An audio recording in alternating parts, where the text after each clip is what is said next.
আমার বিয়ের মঞ্চে আমার বোন আমার লেহেঙ্গা পরে। আমার হবু স্বামীর হাত শক্ত করে ধরে হেঁটে এসে হাসতে হাসতে বলল, সারপ্রাইজ, আজকে আমরা বিয়ে করছি। সে যা বুঝতে পারেনি তা হলো সে ঠিক সেই মুহূর্তে আমার সাজানো খেলায় পা দিয়েছে। বিয়ের হলটা ভর্তি, আত্মীয় স্বজন, পাড়া প্রতিবেশী, আব্বুর অফিসের লোকজন, আম্মুর বান্ধবীরা, প্রায় 300 মানুষ। মঞ্চে ফুল দিয়ে সাজানো ব্যাকড্রপ, লাইটিং, ক্যামেরাম্যান, সব কিছু ঠিকঠাক, শুধু একটা জিনিস ছাড়া, আমি আমি তখনও কনের ঘরে সাধারণ একটা শাড়ি পরে দাঁড়িয়ে আছি, কারণ আমার কনের লেহেঙ্গাটা গায়েব। প্রথমে ভেবেছিলাম হয়তো পার্লারের কেউ সরিয়েছে, তারপর মনে হলো হয়তো ভুল করে অন্য কোথাও রাখা হয়েছে। কিন্তু ভেতরে ভেতরে একটা অদ্ভুত অস্বস্তি হচ্ছিল। হঠাৎ করে বাইরে হইচই শুরু হলো। কেউ দৌড়ে এসে বলল, আপু বাইরে একটু আসেন। তার গলায় এমন কিছু ছিল যেটা শুনে আমার বুক ধক করে উঠল। আমি আর কিছু না ভেবে ছুটে গেলাম মেইন হলের দিকে। তারপর সব কিছু থেমে গেল। আমার বোন লাবণী মঞ্চে দাঁড়িয়ে, আমার লেহেঙ্গা পরে, যেটা আমি নিজের হাতে বেছে নিয়েছিলাম, মাসের পর মাস ধরে ডিজাইন ঠিক করেছিলাম। সে সেটাই পরে আছে। আর তার পাশে দাঁড়িয়ে আছে রিয়াদ, আমার হবু স্বামী। না, এখন আর না।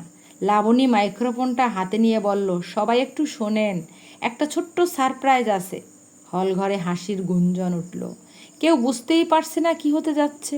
তারপর সে রিয়াদের হাতটা আরও শক্ত করে ধরে বলল, আজকে আসলে আপুর না, আমাদের বিয়ে। কয়েক সেকেন্ডের জন্য পুরো হলটা নিস্তব্ধ। তারপর ফিসফাস শুরু হলো। কেউ অবাক, কেউ শকড, কেউ আবার আগ্রহ নিয়ে তাকিয়ে আছে। কি হয় এখন? আমার আম্মু উঠে দাঁড়িয়ে হাততালি দিলেন। যা হওয়ার তাই হয়েছে, তিনি বললেন, যেন এটা আগেই ঠিক ছিল। আমার মাথার ভেতরটা ঝাঁকুনি খেলো। আম্মু জানতেন? সবাই তাকিয়ে আছে আমার দিকে। আমি কি কাঁদবো, চিৎকার করব, মাটিতে বসে পড়ব? কিন্তু তারা জানে না আমি অনেক আগেই কেঁদে নিয়েছি। ঘটনাটা শুরু হয়েছিল 2 মাস আগে। সেদিন রাতে আমি রান্নাঘরে পানি খেতে গিয়েছিলাম। ড্রয়িং রুম থেকে আস্তে আস্তে কথা বলার শব্দ আসছিল। আমি ভেবেছিলাম আম্মু ফোনে কথা বলছেন, কিন্তু কাছে গিয়ে শুনলাম লাবণী আর রিয়াদ। তুই নিশ্চিত আপু কিছু বুঝতে পারছে না? লাবণী বলছিল। রিয়াদ হেসে বলল, ও খুবই সরল, কিছু বুঝবে না।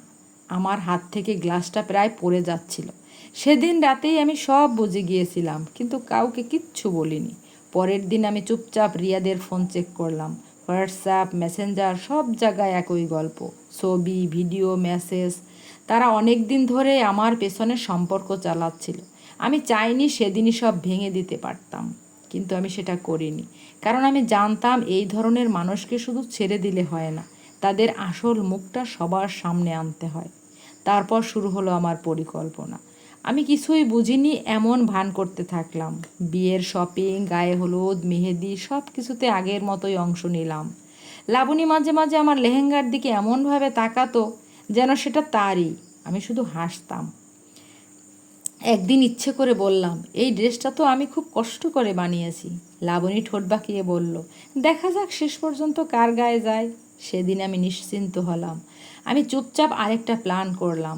একই ডিজাইনের আরেকটা লেহেঙ্গা বানালাম, কিন্তু ছোট্ট একটা পরিবর্তন রেখে। আর যেটা আলমারিতে রেখে দিলাম সেটা ছিল ওদের জন্য। আমি একটা ভিডিও তৈরি করলাম, সব প্রমাণ একসাথে জড়ো করে। কিছু সিসি ফুটেজ, কিছু রেকর্ড করা কথোপকথন, সব। আজ সেই দিন। সব কিছু ঠিকঠাক মতোই হয়েছে। ওরা আমার ড্রেস চুরি করেছে, মঞ্চে উঠে ঘোষণা দিয়েছে। সবাই আমাকে অপমান করার জন্য প্রস্তুত।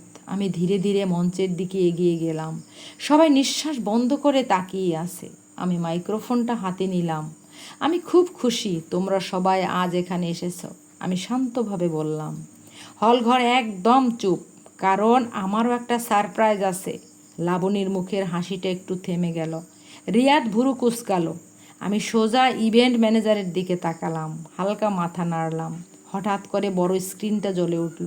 প্রথমে একটা ছবি, তারপর আরেকটা, তারপর ভিডিও। হলঘরের সবাই স্তব্ধ। লাবণী আর রিয়াদের মুখের রং বদলে গেছে। আম্মু ধীরে ধীরে বসে পড়লেন।